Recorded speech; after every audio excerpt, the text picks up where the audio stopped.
Words have tremendous potential that can make you or break you, which comes with life energy. Words यानी शब्द सिर्फ शब्द नहीं होते, शब्दों में जान होती है, किसी को बचाने की, और विष भी होता है किसी को मारने की। कई वर्ड्स किसी को अच्छा इंसान बना देता है तो कई वर्ड्स किसी को हैवान या बीस्ट बना देता है। महाभारत के युद्ध में द्रोणाचार्य को हराना मुश्किल था। जब तक उनके हाथ में शस्त्र है तब तक उनको कोई हरा नहीं सकता था। शायद कुछ वर्ड्स ही थे, कुछ शब्द ही थे जो द्रोणाचार्य को अपने शस्त्र त्यागने में मजबूर कर दिया। लेकिन जब भी हम किसी से कुछ सुनते हैं तो क्या हमारा दिमाग सिर्फ वर्ड सुनता है? नहीं। एक छोटी सी एग्जांपल से इसे समझते हैं। एक लड़का ने अपनी गर्लफ्रेंड से पूछा कैसी हो, तो वो लड़की बोलती है सब बढ़िया है, ठीक ठाक। और वही लड़का उसी लड़की को एक हफ्ते के बाद पूछता है कि कैसी हो, तो वो लड़की नीचे की तरफ देखते हुए बोली सब बढ़िया है, ठीक ठाक। देखिए, वर्ड्स वही लेकिन मतलब अलग अलग। फैक्ट्स बताता है कि जब हम किसी से बात करते हैं तो सिर्फ वर्ड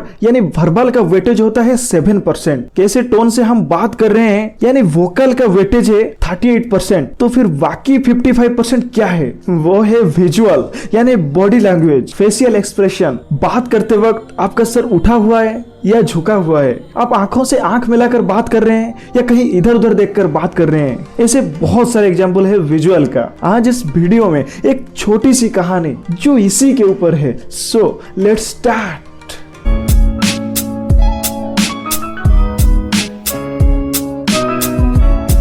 तो कुछ साल पहले की बात है जब ऋषि को गुनाह करने की वजह से 7 साल जेल हो गया था। अब इतने दिन जेल में रहकर उसकी सेल्फ इमेज, सेल्फ एस्टीम सब डाउन हो गया था। जब उसका 7 साल की सजा पूरी हो गई तब उसे जेल से बाहर जाना था, लेकिन वो अंदर से चाहता ही नहीं था कि वो कभी बाहर निकले, क्योंकि बाहर में जो उसके जान पहचान वाले हैं वो उनसे कैसे मिलेगा, कैसे बात करेगा, लोग उसके बारे में क्या सोचेंगे, यही सब सोच रहा था। खैर वो दिन आया जब उसकी सजा पूरी हो गई और उसे बाहर जाना था। उसे थोड़ी घबराहट से होने लगी कि कैसे लोगों से मिलेगा। तो वो डिसाइड किया कि अभी कुछ दिन वो सबसे नजरें छुपा कर रहेगा, और वो वैसे ही किया, किसी से बात नहीं किया और यहाँ लोग भी उससे बात नहीं किए। सब उसको देखते रहते थे लेकिन कोई सामने आके बात नहीं करता था। लेकिन अगले दिन जब वो बाहर निकलकर रास्ते में जा रहा था तब वो दूर से उस शहर के जो मेयर साहब थे उनको देखा। तो ऋषि ने ऐसे प्रिटेंड किया कि जैसे कि वो उनको देखा ही नहीं, जानता ही नहीं, और चलने लगा।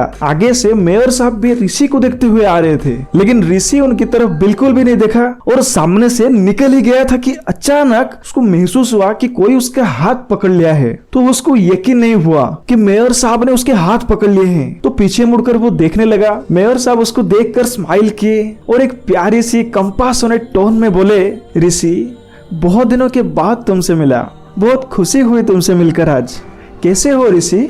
अब ऋषि की धड़कन तेज हो गई थी। वो क्या बोलेगा, क्या बात करेगा, मैं ठीक हूँ, इतना बोलकर वो तुरंत वहां से चला गया। अब 2 सालों के बाद ऋषि ने फिर से मेयर साहब को देखा, लेकिन इस बार मेयर साहब ऋषि को देखे नहीं थे। तो ऋषि ने दौड़कर उनके पास गया और उनको बोला, sir thank you so much. ये पूछे थैंक यू क्यों? ऋषि बोला, सर 2 साल पहले जब आप मुझसे मिले उस दिन की वजह से मैं अपनी सड़ी हुई जिंदगी से, सड़ी हुई सोच से बाहर आ गया, पर उस दिन तो मैंने कुछ किया ही नहीं था। नहीं सर, आपको नहीं पता कि आपने क्या किया था। जब ये पूरा सोसाइटी मेरे से मुंह मोड़ लिया था, कोई भी मेरे से ढंग से बात नहीं करता था, ढंग से तो छोड़िए बात करना ही नहीं चाहता था, सब मेरे को एक गुनहगार के नजरों से देख रहे थे। ऐसे टाइम में सिर्फ आप ही थे जो मेरे को एक नॉर्मल इंसान मानकर बात किए, मेरे बारे में पूछे। आपसे उस दिन में मिलने के बाद ही अपने आप को एक नॉर्मल इंसान की तरह देखने लगा। सर अगर आप मेरे को उस दिन नहीं मिलते तो पता नहीं मैं आज ऐसे सोसाइटी में एक नॉर्मल इंसान की तरह रह पाता या सोसाइटी में रहने के डर से फिर से कोई गुनाह करके जेल चला जाता। दोस्तों वीडियो में कुछ पसंद आई हो तो आप लाइक या कमेंट करके जरूर बताना।